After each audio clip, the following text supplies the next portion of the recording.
see you guys in the dark. This past weekend, my soon-to-be wife, Alexia, and I had just settled down for the night of movies, pizza, and cuddling. We live in a residential area right outside of town. Our home, situated right across the street from a Presbyterian church, with a very large cemetery behind it. Most of our neighbors don't own pets, but there's one in particular across the street and downwards a bit that owns perhaps the loudest, most annoying dog to ever exist. Quite an annoyance on a night like tonight, but luckily it was quiet for the entire evening. It's around 10:15 p.m., and we're lying down watching a film in our living room when the loudest dog on earth begins to go off. Unfortunately, there's nothing much we can do, except for maybe confront our neighbor or file a noise complaint, but who wants to be the neighbor that does that? After about 5 minutes, I get up off the couch and decide to walk over to our neighbor's home and say something about the dog. As I headed outside and made it to the driveway, unfortunately I noticed that the neighbor wasn't home, their only car not there. I decided anyways to walk up to the door and ring the bell. After a minute of no answering, I gave up and headed back towards home. I noticed that Alexia had stepped outside and was looking on towards the direction of the barking.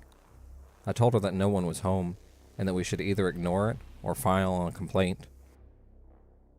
No one should have to deal with a loud dog at night, especially if you're trying to unwind after a long day of work or are trying to sleep. Alexia and I head back into the house for a bit, and finally after about 10 minutes, the dog ceases to bark. Alexia and I exhale and laugh a bit before continuing our film, but of course, not long after that, the dog starts up again. This time, it sounded vicious.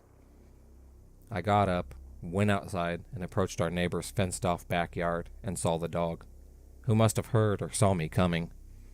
It stopped barking, walking up to me, and began to pant in a cute way dogs do.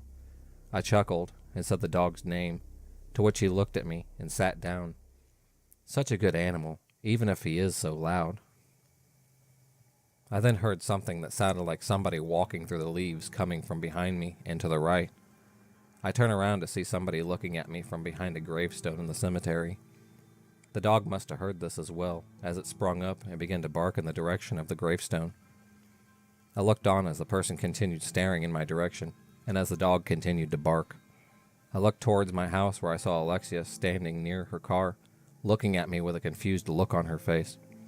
I looked in horror as I saw the person reveal himself from behind the gravestone. His forehead and cheek was stained with red blood, dripping off his chin. In his hand was some sort of dagger. The dog began to go ballistic as the person took a few steps in our direction before stopping. I turned to the dog, then back to my home. Alexia, who was still outside, yelled out at me what was wrong. I told her to call the police. She said, "Why? The dog?" To which I replied, "He's fucking armed." Probably confused, Alexia went inside to grab her phone as I continued to watch on as the person now began to back off. The dog now going berserk. It was going to take a bit of time for someone to reach our home, so I readied myself to go into self-defense as I watched the man finally turn around and walk away towards the back of the cemetery and towards the woods. When the police finally arrived, the person was long gone, and I was stuck there explaining to a couple of skeptical officers about my encounter. They didn't seem to take me that seriously, but I still investigated the area as I explained to Alexia about the person I saw. When the police left after finding no traces of anybody, Alexia and I didn't feel much better. We locked our doors and windows, and I decided to call our neighbors to fill them in on everything before heading back to continue our movie night in particular fashion, with The Exorcist.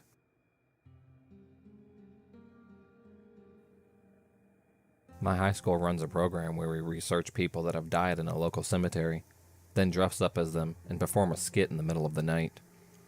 It's part of a bigger program of celebrating the town's history, and it's very popular, so the line of parking is insane, and people often wait in line for an hour or more. This program has been running for about 25 years now, and is very well known in the community, so there's almost no one in town that doesn't know what is happening. This was my second and final year working the program, and I was in charge of parking this year along with my girlfriend and a few other seniors. So this was the first week of the program on Friday night, our most popular night, The area of the cemetery that we parked the cars in was filling up pretty quickly, and we were all very busy. At about 8:30 or 9 o'clock, a blue minivan drove towards me at the spot I was directing and stopped right in front of me, which is unusual since my job is to just direct them around a corner towards someone who helps them into their parking space. They rolled down the window and called me over. The second their window rolled down, a wave of smoke hit me. There was a very thin woman inside coughing at me, and next to her was another woman about her age that stayed staring straight ahead the whole time. Once the driver was done coughing, we had this conversation. I'm here to visit. Where is the grave? I can move some barriers for you. The grave is that way. She pointed right behind me, an area of the graveyard almost entirely full of really old graves. So, I knew if she was looking for a grave, it wasn't that way. All right, I can move this for you, and once you need to at least let another director know, and we can help you out and get back the gate. Okay, who died? Huh? Who died? I've never seen this many people for a funeral before. I didn't know how to respond, so I just directed her towards the direction she pointed. Keep in mind, it was around 9 p.m., and there were about 500 people here for this event. The woman went about 2 roads back and sat with her friend in front of a very old grave for about 30 minutes, and then got in her car and left without getting anyone's help. Every day past that, she came back to the cemetery at the same time and asked the exact same questions, still wondering who had died.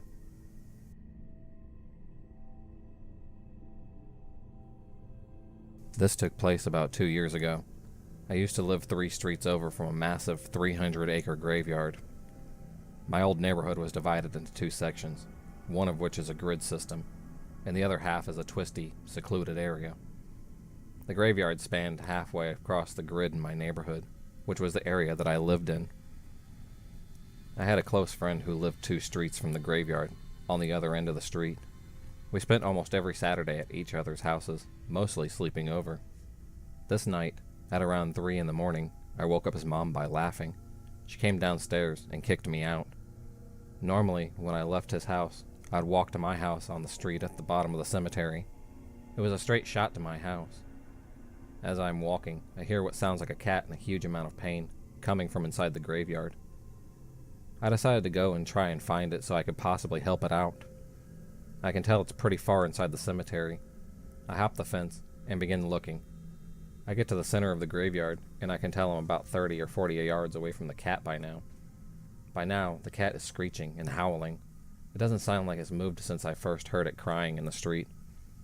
As I close in on the spot I think it's in, the screeching stops. I stop in my tracks, and something feels very off to me. Then, a guy wearing a hood walks out from behind a tomb about 50 feet in front of me. After a few seconds of staring at each other, he makes a cat noise. I gasp, and he starts to run at me. I turn around and take off sprinting. I look over my shoulder after maybe about 30 seconds of running, and he has stopped chasing me and is walking back towards the tomb. I make it out of the cemetery, jogging home now. After about a minute, I hear the cat noises start up again. I was 18, and the only one of my friends who had a car. I was also way too nice about letting my boyfriend at the time use it. I was taking evening classes at a local community college, and this particular evening I told him he could drop me off and take my car to hang out downtown with some people. He promised to pick me up afterwards, though. Class let out around 8:30 p.m., on time as always. I went to the parking lot with everyone else. My boyfriend was now nowhere to be seen. I went to check my phone for messages. Maybe he'd let me know he was running late. But it was dead. I sat on the curb and just waited for him. After about 20 minutes, the parking lot was empty. I found enough change in my backpack to make a phone call at a payphone outside the building. I got his voicemail. I was getting pretty angry at this point, but I waited a little bit longer. After about an hour had gone by, I gave up and just started walking. My nearest friend lived about 5 miles away. I wasn't in a bad part of town, so I wasn't worried about walking by myself after dark. And anyways, I was too livid by that point to just sit still. I remember walking and snapping my fingers to the beat of some song that was stuck in my head to make the walk more interesting, and to take my mind off of being mad. It was late by the time I got to the cemetery, a little more than a mile from my friend's house. It's the largest cemetery in the city, spanning several square blocks. I kept expecting my boyfriend to pull up, worried and angry, demanding that I would get into the car.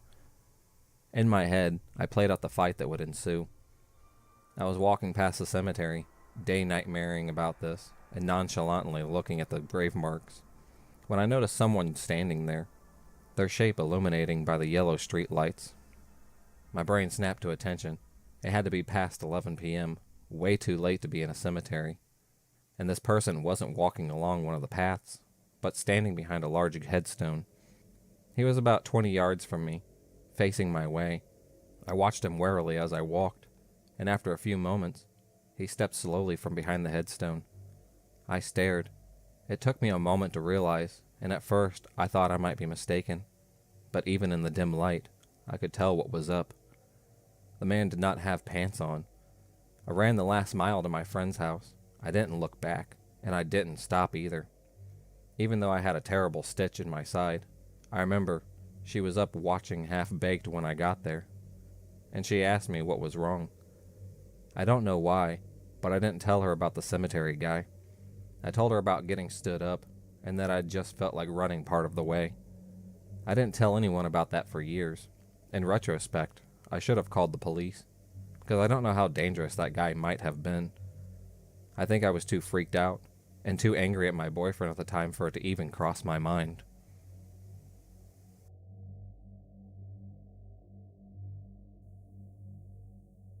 Growing up, I lived in a house smack in the middle of my local cemetery.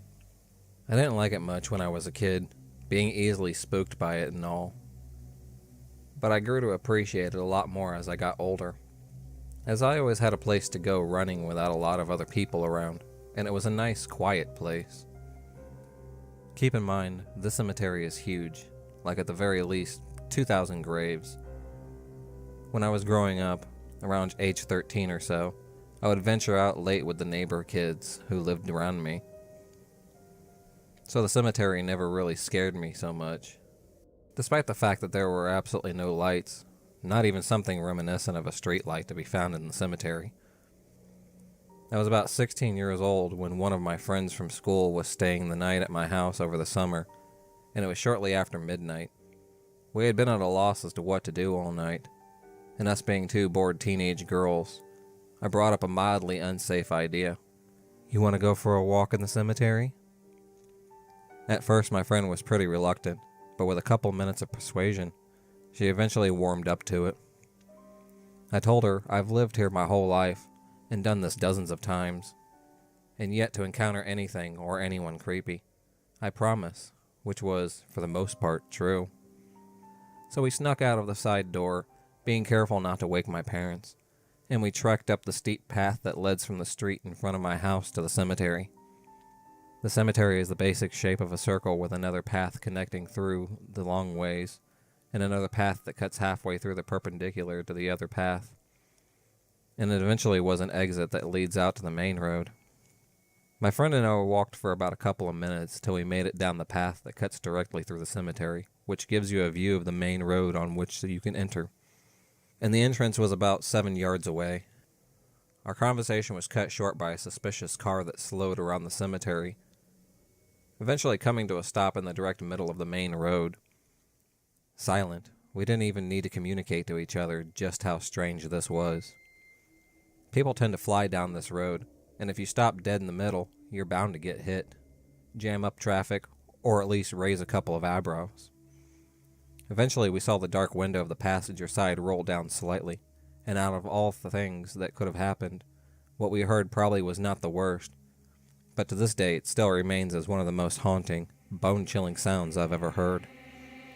Instead of a cat calling, or even trying to get our attention, whoever was in the car just whistled. But not a wolf whistle or anything, just a strange, drawn-out tone that cut sharply upwards at the end and seemed to echo off of every stone and grass-covering hill around us. Think kind of like the whistle at the beginning of the West Side Story, This sound occurred about 3 times before I finally let out a "what the fuck." Suddenly, the car reversed, and I realized with horror what it was doing. It was trying to go back up towards the cemetery entrance, right where we were. The minute we saw it move, I started noping backwards up the path until I'd just shout, whispered, "Run." We broke into a sprint the entire way back to my house. All the while that whistle echoed, even when the car was pretty much out of sight. I didn't have my glasses on, and in the cemetery was lit by nothing but the moon, so I had a difficult time locating the path back to my house, stumbling past gravestones and through the grass. We made it back into my street. We bolted towards my house when we heard the whistle one last time. I locked the door, and we sat catching our breath for a good 5 minutes before we even talked about what had just happened. To this day, my parents still don't know that we snuck out or that any of this actually happened. In retrospect, it was probably just someone calling out for their lost pet, but the circumstances and my friend's initial reluctance probably blew it out of proportion. But then again, who goes looking for a lost pet at 12:30 at night? But creepy guy whistling in the cemetery at night? Let's not meet again.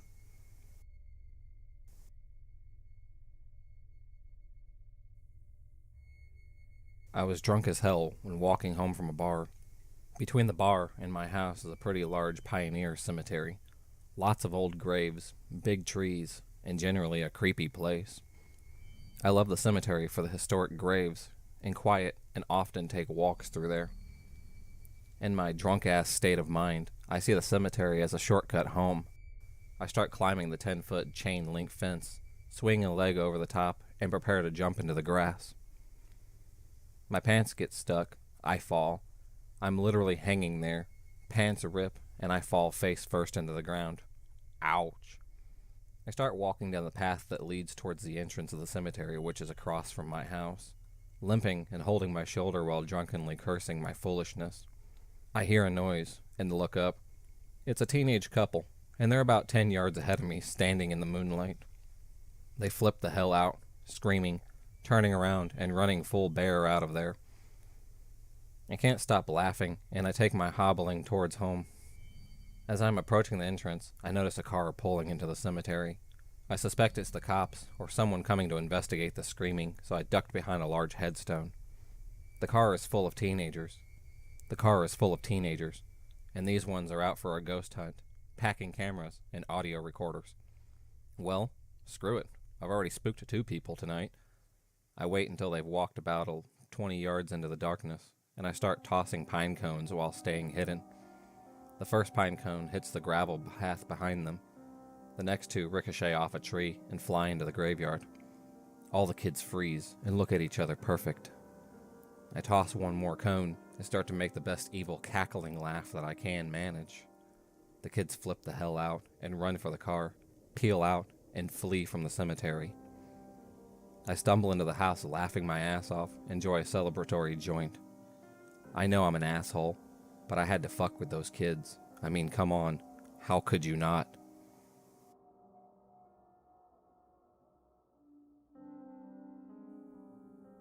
Monkeytown was supposed to be a Christian retreat camp. You'd have to take this road in between a funeral home and a cemetery, down this big hill, and you'd enter what looks like a set from The Village. It was a big circle of an old-style houses, with a big white church in the middle. I'll describe it more later in the story, but it was always a dare to see how far you could walk down into the camp without chickening out. I remember a couple of times in middle school, a few friends and I made it halfway down the hill and bitched out. The year was 2011, junior year. I had just gotten my license and my first car, a classic Chevy Blazer. One night I was driving around with 2 friends, one who went to the same high school as me, and one who didn't. Bessie and I thought it might be funny to take Kale down to Monkeytown and see what happens. So the 3 of us hopped into my Blazer, and there we went. I remember putting on some of the instrumental music from Halloween to set the mood, and how dumb was I? As we got down the hill, we made our way around the circle, mesmerized by this entire community separated from society. One thing that stuck out was this red light at the top of the church's steeple. Then, out of the corner of my eye, I saw movement. That's when I remember thinking, no freaking way. I quickly turned my head to the left and see a giant man in overalls running full speed towards my car. The most messed up part about this man is he was carrying a bat or a tool of some sort. I didn't even think. I slammed on my gas and we got the hell out of there. The three of us couldn't believe what the hell had just happened. I'm pretty sure we just went back to my house to recover from the scare. We passed out. All was well. The next day I was chilling with another friend, James, and his girlfriend, Sadie. I had told them about last night's event, and they sure as shit they didn't buy it. Me, a 17-year-old teenager boy, wanted to prove them wrong, so we all jumped into my Blazer and headed back to Monkeytown. This time the Blazer was full. We had picked up 2 other girls who coincidentally had the same name, and another buddy of mine, Joe. I made James drive my Blazer, and I sat shotgun. As we all headed downhill, the tension rose. We got halfway around the circle until one of the girls started screaming. This time, there was at least 5 men running at my car, and 3 of them definitely had weapons. James didn't know what to do. It's like he froze. The men were all yelling, "Get the fuck out of the car!" They were legitimately shaking my car back and forth. I remember being crouched down so far in the seat, as if that did anything. Finally, James slammed on the gas and peeled out of there. As I began taking all my friends home, I got a call from my mom. Apparently, 2 police officers were in my kitchen. One of the Monkeytown civilians had called the police and told them we tried to run them over. What bullshit. I was furious. We raced to my house to explain to the officers what actually happened. All in all, the cops didn't seem too interested. No crime was committed. And to this day, I can't help but think what would have happened if we had gotten out of the car. What kind of Christian retreat camp is that? Anyways, creepy Monkeytown men, let's not meet again. If you enjoyed this video, please subscribe, like, and hit the bell for notifications on future videos, and become a stalker of the night. And I'll see you next time.